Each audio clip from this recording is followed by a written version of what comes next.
You are looking at Julian's pronunciation guide, where we look at how to pronounce better some of the most mispronounced words in the world, like this other curious word. But how do you say what you're looking for today?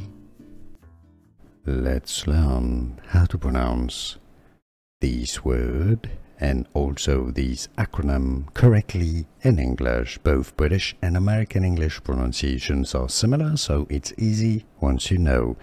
As a word, it's pronounced as us.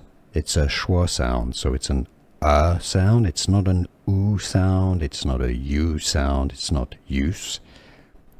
Us. Listen carefully to the pronunciation. Us. Us. Now, as an acronym, it generally stands for the United States of America, or simply the US, short for USA, US, or us.